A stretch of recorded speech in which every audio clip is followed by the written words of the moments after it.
ਦਿੱਲੀ ਸਿੱਖ ਗੁਰਦੁਆਰਾ ਪ੍ਰਬੰਧਕ committee ਚੋਣਾਂ ਤੋਂ ਠੀਕ ਪਹਿਲਾਂ ਦਿੱਲੀ ਦੇ ਪੰਥਕ ਹਲਕਿਆਂ 'ਚ ਸਿਆਸੀ ਸਰਗਰਮੀਆਂ ਤੇਜ਼ ਹੋਈਆਂ ਹਨ। ਦੱਖਣੀ ਦਿੱਲੀ ਦੀ ਪ੍ਰਮੁੱਖ ਸਿੱਖ ਸੰਸਥਾ ਕੇਂਦਰੀ ਗੁਰੂ ਸਿੰਘ ਸਭਾ ਨੇ ਦਿੱਲੀ ਸਿੱਖ ਗੁਰਦੁਆਰਾ ਪ੍ਰਬੰਧਕ ਕਮੇਟੀ ਦੀਆਂ ਹੋਣ ਵਾਲੀਆਂ ਆਮ ਚੋਣਾਂ ਦੇ ਮੱਦੇਨਜ਼ਰ ਸ਼੍ਰੋਮਣੀ ਅਕਾਲੀ ਦਲ ਦਿੱਲੀ ਦਾ ਸਾਥ ਦੇਣ ਦਾ ਐਲਾਨ ਕੀਤਾ ਹੈ। ਮੰਗਲਵਾਰ ਨੂੰ ਸ਼੍ਰੋਮਣੀ ਅਕਾਲੀ ਦਲ ਦਿੱਲੀ ਦੇ ਦਫ਼ਤਰ 'ਚ ਕੇਂਦਰੀ ਗੁਰੂ ਸਿੰਘ ਸਭਾ ਦੇ ਮੁਖੀ ਤਰਵਿੰਦਰ ਸਿੰਘ ਮਰਵਾਹਾ ਨੇ ਪਰਮਜੀਤ ਸਿੰਘ ਸਰਨਾ ਦੀ ਅਗਵਾਈ 'ਚ ਖੁੱਲ੍ਹਾ ਸਮਰਥਨ ਦੇਣ ਦਾ ਦਾਅਵਾ ਕੀਤਾ ਹੈ। ਸਾਬਕਾ ਵਿਧਾਇਕ ਰਹਿ ਚੁੱਕੇ ਤਰਵਿੰਦਰ ਸਿੰਘ ਮਰਵਾਹਾ ਸ਼ੀਲਾ ਦੀਕਸ਼ਤ ਦੇ ਕਾਰਜਕਾਲ ਦੌਰਾਨ ਕਈ ਅਹਿਮ ਅਹੁਦਿਆਂ ਦੀ ਜ਼ਿੰਮੇਵਾਰੀ ਵੀ ਨਿਭਾ ਚੁੱਕੇ ਹਨ। ਵਰਤਮਾਨ 'ਚ ਦਿੱਲੀ ਗੁਰਦੁਆਰਾ ਕਮੇਟੀ 'ਚ ਫੈਲੇ ਭ੍ਰਿਸ਼ਟਾਚਾਰ ਅਤੇ ਹੇਰਾਫੇਰੀ ਤੋਂ ਹਮੇਸ਼ਾ ਨਿਜਾਤ ਦਿਵਾਉਣ ਦੇ ਲਈ ਸਰਦਾਰ ਮਰਵਾਹਾ ਨੇ ਸਰਦਾਰ ਪਰਮਜੀਤ ਸਿੰਘ ਸਰਨਾ ਦਾ ਸਾਥ ਦੇਣ ਦਾ ਵੱਡਾ ਫੈਸਲਾ ਕੀਤਾ ਹੈ। ਇਸ ਮੌਕੇ ਸ਼੍ਰੋਮਣੀ ਅਕਾਲੀ ਦਲ ਦਿੱਲੀ ਦੇ ਪ੍ਰਧਾਨ ਪਰਮਜੀਤ ਸਿੰਘ ਸਰਨਾ, ਸਕੱਤਰ ਜਨਰਲ ਹਰਵਿੰਦਰ ਸਿੰਘ ਸਰਨਾ ਅਤੇ ਗੁਰਮੀਤ ਸਿੰਘ ਛੰਟੀ ਨੇ ਸਰਦਾਰ ਤਰਵਿੰਦਰ ਸਿੰਘ ਮਰਵਾਹਾ ਨੂੰ ਸਰੋਪਾ ਪਾ ਕੇ ਸਵਾਗਤ ਕੀਤਾ। ਮਰਵਾਹਾ ਦੇ ਨਾਲ ਹੀ ਕੇਂਦਰੀ ਗੁਰੂ ਸਿੰਘ ਸਭਾ ਨਾਲ ਜੁੜੇ ਸੈਂਕੜੇ ਸਿੱਖ ਸੰਗਤ ਤੇ ਵਰਕਰਾਂ ਨੇ ਵੀ ਸਰਨਾ ਦਲ ਨੂੰ ਸਮਰਥਨ ਦੇਣ ਦਾ ਐਲਾਨ ਕੀਤਾ ਹੈ। ਇਸ ਮੌਕੇ ਸਾਬਕਾ ਵਿਧਾਇਕ ਤੇ ਕੇਂਦਰੀ ਗੁਰੂ ਸਿੰਘ ਸਭਾ ਦੇ ਮੁਖੀ ਤਰਵਿੰਦਰ ਸਿੰਘ ਮਰਵਾਹਾ ਨੇ ਕਿਹਾ ਕਿ ਸਰਦਾਰ ਪਰਮਜੀਤ ਸਿੰਘ ਸਰਨਾ ਨੇ ਆਪਣੇ ਕਾਰਜਕਾਲ ਵਿੱਚ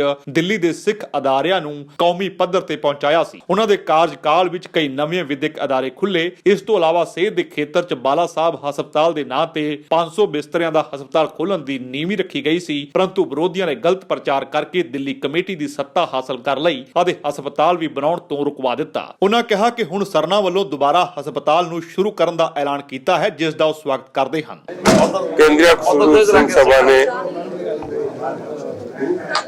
ਸਪੋਰਟ ਕੀਤਾ ਹੈਗਾ ਕੇਂਦਰੀ ਗੁਰੂ ਸਿੰਘ ਸਭਾ ਨੂੰ ਪੂਰੀ ਦਿੱਲੀ ਵਿੱਚ, ਔਰ ਜਿੱਥੇ ਜਿੱਥੇ ਕੈਂਡੀਡੇਟ ਖੜੇ ਕਰਾਂਗੇ ਮਿਲ ਕੇ ਖੜਾ ਕਰਾਂਗੇ ਔਰ ਉੱਤੇ ਜਾ ਕੇ ਪੂਰੀ ਸੰਗਤਾਂ ਨੂੰ ਜਿਹੜਾ 8 ਸਾਲ ਵਿੱਚ ਕੱਲੂਕਾਰਾ ਹੋਇਆ ਹੈ ਉਹ ਪੂਰਾ ਦੱਸਾਂਗੇ ਜਾ ਕੇ, ਔਰ ਲੋਕਾਂ ਦੇ ਵਿੱਚ ਜਾ ਕੇ ਕਿ 8 ਸਾਲ ਵਿੱਚ ਇਹਨਾਂ ਨੇ ਕੀ ਕੀਤਾ ਔਰ ਪਹਿਲੇ ਜਿਹੜਾ ਸ਼੍ਰੋਮਣੀ ਅਕਾਲੀ ਦਲ ਦਿੱਲੀ ਹੈਗਾ ਸੀ ਉਹਨੇ ਕੀ ਕੀਤਾ। ਉਹਨੇ 123 ਕਰੋੜ ਰੁਪਇਆ ਬੈਂਕਾਂ ਛੋੜ ਕੇ ਗਏ, ਉਹਦਾ ਤੇ ਪਤਾ ਨਹੀਂ ਲੱਗਾ। ਔਰ ਨਾਲ ਦੇ ਨਾਲ ਦੂਸਰਾ ਉਸ ਤੋਂ ਬਾਅਦ ਉਹਨਾਂ ਨੇ ਅੱਜ ਦਿੱਲੀ ਗੁਰਦੁਆਰਾ ਪ੍ਰਬੰਧਕ ਕਮੇਟੀਆਂ ਦੇ ਜਿਹੜੇ ਸੇਵਾਦਾਰ ਹੈਗੇ ਉਹਨਾਂ ਨੂੰ ਵੀ ਤਨਖਾਹ ਬਹੁਤ ਮੁਸ਼ਕਲ ਨਾਲ ਮਿਲਦੀ ਹੈ। ਉਹਨਾਂ ਦਾ ਜਿਹੜਾ ਪ੍ਰੋਵਾਈਡਡ ਫੰਡ ਹੈਗਾ ਉਹ ਵੀ ਕੱਟ ਕੇ ਲੇਕਿਨ ਗਵਰਨਮੈਂਟ ਨੂੰ ਜਮ੍ਹਾਂ ਨਹੀਂ ਕਰਾਇਆ, ਔਰ ਦੋ ਪ੍ਰਧਾਨਾਂ ਤੇ FIR ਹੋ ਰਹੀ ਹੈ। ਇਹਦਾ ਮਤਲਬ ਕੀ ਹੈ? ਇਸ ਕਰਕੇ ਅਸੀਂ ਕੇਂਦਰੀ ਗੁਰੂ ਸਿੰਘ ਸਭਾ ਦੀ ਤਰਫੋਂ ਤੈਅ ਕੀਤਾ ਹੈਗਾ ਕਿ ਇਸ ਵਾਰ ਅਸੀਂ ਸ਼੍ਰੋਮਣੀ ਅਕਾਲੀ ਦਲ ਦਿੱਲੀ ਪਰਮਜੀਤ ਸਿੰਘ ਸਰਨਾ ਜੀ ਔਰ ਹਰਵਿੰਦਰ ਸਿੰਘ ਸਰਨਾ ਜੀ ਦੇ ਨੇਤਰਤਵ ਵਿੱਚ ਜਿਹੜਾ ਚੁਣਾਵ ਹੋ ਰਿਹਾ ਹੈ ਉਹਦੇ ਵਿੱਚ ਅਸੀਂ ਪੂਰੀ ਤਰ੍ਹਾਂ ਸਪੋਰਟ ਕਰਾਂਗੇ। 1999 ਤੋਂ ਪਹਿਲਾਂ ਸ਼੍ਰੋਮਣੀ ਅਕਾਲੀ ਦਲ ਇੱਕੋ ਹੁੰਦਾ ਸੀ। ਸ਼੍ਰੋਮਣੀ ਅਕਾਲੀ ਦਲ ਇੱਕੋ ਹੁੰਦਾ ਸੀ ਜਿਹਦੇ ਸੰਤ ਹਰਚਰਨ ਸਿੰਘ ਲੋਂਗੋਵਾਲ, ਸਰ ਗੁਰਚਰਨ ਸਿੰਘ ਟੋੜਾ ਹੁੰਦੇ ਸਨ, ਤਾਂ ਇੱਕੋ ਅਕਾਲੀ ਦਲ ਹੁੰਦਾ ਸੀ। ਇਹ ਅਕਾਲੀ ਦਲ ਬਾਅਦ 'ਚੋਂ ਦੋ ਹੋਏ। ਮੈਂ ਤੁਹਾਨੂੰ ਦੱਸਿਆ ਕਿ ਮੇਰਾ ਪਰਿਵਾਰਿਕ ਸੰਬੰਧ, ਮੈਂ ਪੰਜਾਬੀ ਬਾਗ ਦੇ ਅੰਦਰ ਮੈਨੂੰ ਆਪਣੇ ਪਿਤਾ ਸਰ ਭੁਪਿੰਦਰ ਸਿੰਘ ਤੋਂ ਜ਼ਿਆਦਾ ਆਪਣੇ ਤਾਇਆ ਸਰ ਵਾਸ਼ਦੇਵ ਸਿੰਘ ਦਾ ਵਾਰਿਸ ਮੰਨਿਆ ਜਾਂਦਾ। ਮੈਂ ਉਹਨਾਂ ਦੇ ਨਾਲ ਹਰ ਜਗ੍ਹਾ ਜਾਂਦਾ ਸੀ। ਕਸ਼ਮੀਰੀ ਗੇਟ ਦੇ ਅੰਦਰ ਜਥੇਦਾਰ ਸੰਤੋਖ ਸਿੰਘ ਆ ਕੇ ਉੱਥੇ ਬੈਠਦੇ ਹੁੰਦੇ ਸਨ। ਉਹਨਾਂ ਦੇ ਪਰਿਵਾਰਿਕ ਸੰਬੰਧ ਹਨ, ਇਹਨਾਂ ਦੇ ਬਜ਼ੁਰਗਾਂ ਦੇ ਨਾਲ ਸਾਡੇ ਪਰਿਵਾਰਿਕ ਸੰਬੰਧ ਸਨ। ਪਰ ਜਿਹੜੀ ਲੂਟ ਖਸੂਟ ਜਿੰਨੀ ਇੰਨੀ ਵੱਧ ਗਈ ਹੈਗੀ ਹੈ, ਔਰ ਅੱਜ ਦੀ ਡੇਟ ਦੇ ਅੰਦਰ ਸੱਚ ਦਾ ਸਾਥ ਦੇਣਾ ਚਾਹੀਦਾ ਹੈ। ਅੱਜ ਮੇਰੀ 60 ਸਾਲ ਉਮਰ ਹੋ ਗਈ ਹੈ। ਬੰਦਾ ਕਹਿੰਦਾ ਰਾਜਨੀਤੀ ਬਹੁਤ ਕਰ ਲਈ ਹੈ, ਹੁਣ ਗੁਰੂ ਦੇ ਕੋਲ ਵੀ ਜਾਣਾ ਹੈ, ਉਹਦੇ ਕੋਲ ਜਵਾਬ ਜਾ ਕੇ ਮੈਨੂੰ ਆਪਣਾ ਆਪ ਜਵਾਬ ਦੇਣਾ ਪਏਗਾ। ਇਸ ਕਰਕੇ ਮੈਂ ਇਹ ਜਿਹੜੀ ਅਗਰ ਅਸੀਂ ਗੁਰੂ ਘਰ ਦੇ ਵਜ਼ੀਰਾਂ ਦੀ ਇੱਜ਼ਤ ਮਾਨ ਸਤਿਕਾਰ ਨਹੀਂ ਕਰ ਸਕਦੇ ਤਾਂ ਅਸੀਂ ਸੰਗਤ ਦੀ ਇੱਜ਼ਤ ਸਤਿਕਾਰ ਕੀ ਕਰਾਂਗੇ। ਔਰ ਦੂਸਰੀ ਗੱਲ, ਪੰਜਾਬੀ ਬਾਗ ਦੇ ਅੰਦਰ ਮੈਂ ਸੁਣਿਆ ਸੀ ਇੱਥੇ ਫਰਾਡ ਹੋਏ ਉੱਥੇ ਹੋਏ। ਇਹ ਪੰਜਾਬੀ ਬਾਗ ਦੇ ਮੇਰੇ ਉੱਧਰ ਦਾ ਇਲੈਕਟਿਡ ਮੈਂਬਰ ਹੈ, ਮੇਰੇ ਹੱਥ ਕਾਗਜ਼ ਲੱਗੇ ਹੈਗੇ ਨੇ, ਅਤੇ ਮੈਂ ਉਹਦੀ ਪ੍ਰਧਾਨ ਸਾਹਿਬ ਨੂੰ ਗੱਲ ਕੀਤੀ ਸਿਰਸਾ ਜੀ ਇਹਦਾ। ਉਹਨੇ ਕਿਹਾ ਸਿਟੀ ਸਾਹਿਬ ਦੇਖ ਲਾਂਗੇ, ਕਿਸਾਨੀ ਰੈਲੀ ਖਤਮ ਹੋ ਜਾਣ ਦੇ ਬਾਅਦ ਦੇਖ ਲਾਂਗੇ, ਉਹਦੇ ਬਾਅਦ ਕੁਛ ਨਹੀਂ ਹੋਇਆ। ਇਹਨਾਂ ਹਾਲਾਤਾਂ ਨੂੰ ਦੇਖਦੇ ਹੋਏ ਮੈਨੂੰ ਉਹ ਸ਼੍ਰੋਮਣੀ ਅਕਾਲੀ ਦਲ ਬਾਦਲ ਨੂੰ ਛੋੜਨਾ ਪਿਆ ਔਰ ਸ਼੍ਰੋਮਣੀ ਅਕਾਲੀ ਦਲ ਦਿੱਲੀ ਨੂੰ ਜੁਆਇਨ ਕਰਨਾ। ਸ਼੍ਰੋਮਣੀ ਅਕਾਲੀ ਦਲ ਦਿੱਲੀ ਮੁਖੀ ਸਰਦਾਰ ਪਰਮਜੀਤ ਸਿੰਘ ਸਰਨਾ ਨੇ ਕਿਹਾ ਕਿ ਤਰਵਿੰਦਰ ਸਿੰਘ ਮਰਵਾਹਾ ਦੇ ਪਾਰਟੀ ਵਿੱਚ ਆਉਣ ਨਾਲ ਪਾਰਟੀ ਹੋਰ ਮਜ਼ਬੂਤ ਹੋਵੇਗੀ ਅਤੇ ਜਿੱਤ ਦਾ ਰਾਹ ਸੌਖਾ ਹੋ ਜਾਵੇਗਾ। ਉਹਨਾਂ ਕਿਹਾ ਕਿ ਹਾਲੇ ਕਈ ਹੋਰ ਕਮੇਟੀ ਮੈਂਬਰ ਹਨ ਜੋ ਉਹਨਾਂ ਦੀ ਪਾਰਟੀ 'ਚ ਸ਼ਾਮਲ ਹੋਣਾ ਚਾਹੁੰਦੇ ਹਨ, ਕਿਉਂਕਿ ਉਹ ਸਾਰੇ ਮੈਂਬਰ ਗੁਰਦੁਆਰਾ ਕਮੇਟੀ ਪ੍ਰਬੰਧਕਾਂ ਦੀ ਕਾਰਜਸ਼ੈਲੀ ਤੋਂ ਦੁਖੀ ਹਨ। ਇਸ ਦੇ ਨਾਲ ਹੀ ਸਕੱਤਰ ਜਨਰਲ ਹਰਵਿੰਦਰ ਸਿੰਘ ਸਰਨਾ ਨੇ ਕਿਹਾ ਕਿ ਤਰਵਿੰਦਰ ਸਿੰਘ ਮਰਵਾਹਾ ਦੱਖਣੀ ਦਿੱਲੀ 'ਚ ਚੰਗਾ ਰਸੂਖ ਰੱਖਣ ਵਾਲੇ ਸਿੱਖ ਚਿਹਰਿਆਂ 'ਚ ਮੰਨੇ ਜਾਂਦੇ ਹਨ, ਜਿਨ੍ਹਾਂ ਨੇ ਪੰਥਕ ਰਾਹ ਦੇ ਨਾਲ ਹੀ ਮੁੱਖ ਧਾਰਾ ਦੀ ਰਾਜਨੀਤੀ ਵਿੱਚ ਲੰਮਾ ਸਫ਼ਰ ਤੈਅ ਕੀਤਾ ਹੈ। ਉਹਨਾਂ ਦੇ ਨਾਲ ਆਉਣ ਨਾਲ ਪਾਰਟੀ ਹੋਰ ਮਜ਼ਬੂਤ ਹੋਵੇਗੀ। ਇਹ ਕੋਈ ਪੋਲੀਟੀਕਲ ਜਾਂ ਸਟੇਟ ਗਵਰਨਮੈਂਟ ਦੀ ਲੜਾਈ ਨਹੀਂ ਹੈ, ਇਹ ਗੁਰਦੁਆਰਿਆਂ ਦੀ ਸੇਵਾ ਦੀ ਗੱਲ ਹੈ। ਇੱਥੇ ਸੱਤਾ ਦਾ ਨਹੀਂ ਗੱਲ ਹੋਣੀ ਚਾਹੀਦੀ। ਕੋਈ ਜੇ ਤੁਹਾਨੂੰ ਸੇਵਾ ਮਿਲਦੀ है तो तुम अस्पताल बनाओगे कि नहीं बनाओगे। देखो ऐसा है कि मरवा साहब पिछले 30 साल से केंद्रीय सिंह सभा बना के दिल्ली के सिखों की सेवा करते रहे हैं। और सबसे बड़ी बात जो ये बताना भूल गए हैं कि ये जो बाला साहब की जगह अस्पताल की है, ये इनकी अगुवाई में इन्होंने कब्जा करवाया था, उसको और कोई नहीं था। ये 40 साल पुरानी बात है ये। और बाद में इन्होंने अपने संबंधों की वजह से बूटा सिंह और ज्ञानी जैल सिंह से इसको पक्का करवा दिया दोबारा बनवा के। अब कोई कहे मेरे पिताजी ने कराया, दादाजी ने कराया, भाई ने कराया, कुछ नहीं कराया। जगह के ऊपर कब्जा साथ तरविंदर सिंह मरवा और जो भोगल के लोग हैं उन्होंने किया। उसको अस्पताल बनाने का काम 1998 में जो बीजेपी की सरकार थी, वाजपेयी की सरकार में श्री राम जेठमलानी, साहब सिंह वर्मा और मदन लाल खुराना, इन तीनों के सहयोग से उन्होंने कहा जी आप अस्पताल बना लो, हम आपको 30 लाख में जगह दे देंगे। ये अस्पताल का मामला तब आया था, हम तो स्कूल बनाने की जगह ले रहे थे, जो पूछो, पर वो आया भाई आप अस्पताल बनाओगे हम 30 लाख में देंगे। हमने कहा हम अस्पताल बना देंगे। और उस मीटिंग में सरदार जसवंत सिंह सेठी, भजन सिंह वालिया, हरविंदर सिंह, अवतार सिंह हित और कुलदीप सिंह भोगल और मैं था, ये तो थे ही नहीं थे। और जेठमलानी साहब से हमारे तलकात थे 1984 से। उन तलकातों की वजह से उन्होंने कहा जी हम आपको ये फैसला करेंगे, ये जगह आपको देंगे, आपने अस्पताल के लिए लेनी है 30 लाख में, स्कूल के लिए लेनी है तो 5 करोड़ में, उनका अस्पताल के लिए दे। ये अस्पताल तो आज दिल्ली के सिखों का क्या, दुनिया भर के सिखों का नाम होता है, ये अस्पताल बन जाता। अब क्या बनाया इन्होंने, डिस्पेंसरियां बना दी हैं। और मैं आपको बात बताऊं, दिल्ली सिख गुरुद्वारा प्रबंधक कमेटी की सबसे पहली डिस्पेंसरी गुरुद्वारा शीशगंज में खुली थी। भाई लोगों की आवाजाही बहुत है, बाहर से लोग आते हैं, तकलीफ होती है, और सुबह 7 बजे खुल जाती थी, रात को 10 बजे बंद होती थी। वो 1980-82 की बनी है। और डिस्पेंसरी इन्होंने बंद करके नानक बेऊ लाके चले गए।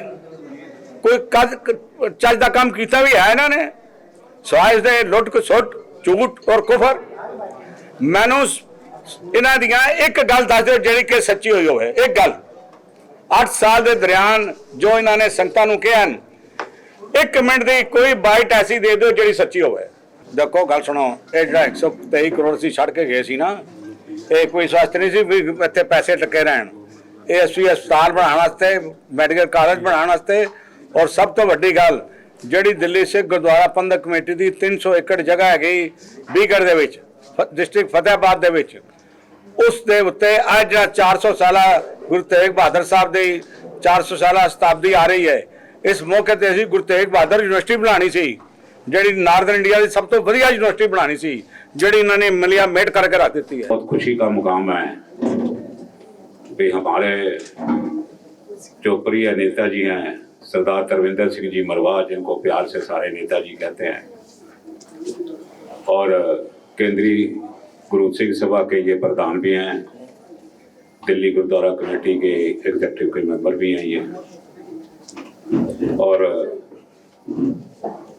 इस अपने इलाके में, इनके इलाके में वही जीता है जिसको ये चाहते हैं या जो इनके पास आता है। इनके अलावा कोई भी जंगपुर इलाके से गुरुद्वारा कमेटी का मेंबर नहीं बन सकता। और इनका सिख संगतों के ऊपर इलाके की और इनके काम की वजह से ये दिल्ली की सिख संगत में ये हरमन प्यारे हैं।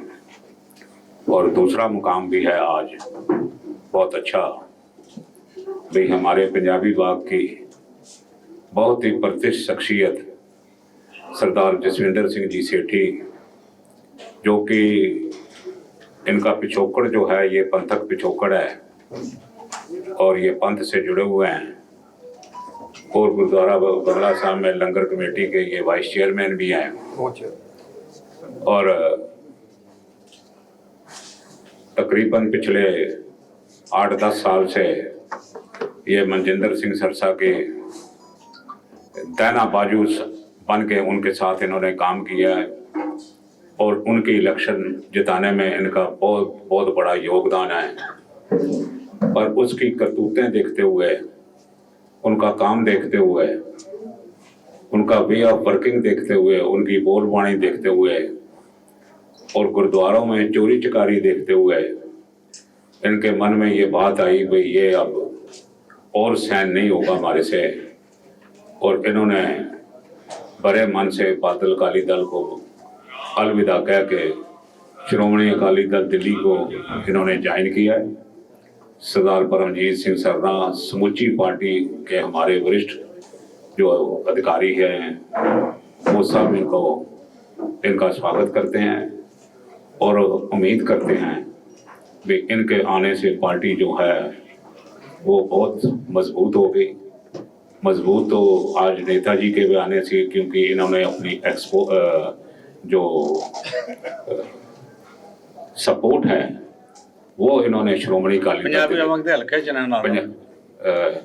ये तो हैं हमारे पंजाबी बाग हल्के के जसविंदर सिंह सेठी जी, और तरविंदर सिंह जी बरवा आज आए हैं अपनी सपोर्ट एक्सटेंड करने श्रोमणी अकाली दल दिल्ली को, पूरी दिल्ली में और पूरी दिल्ली में जहाँ जहाँ भी इनके पॉकेट्स हैं, इनके वर्कर हैं, ये सबको आह्वान करेंगे कि जैसा प्रबंध इन्होंने दिया है।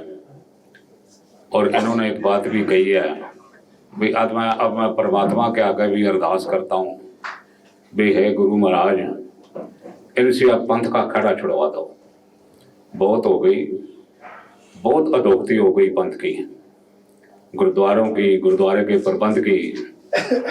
अब इससे ज़्यादा अधोगति जो सी है, अब संगत में भी शक्ति नहीं है, हमने में भी शक्ति नहीं है भाई गुरु महाराज के आगे हम अरदास ही कर सकते हैं भाई ऐसे जो बेस बदल के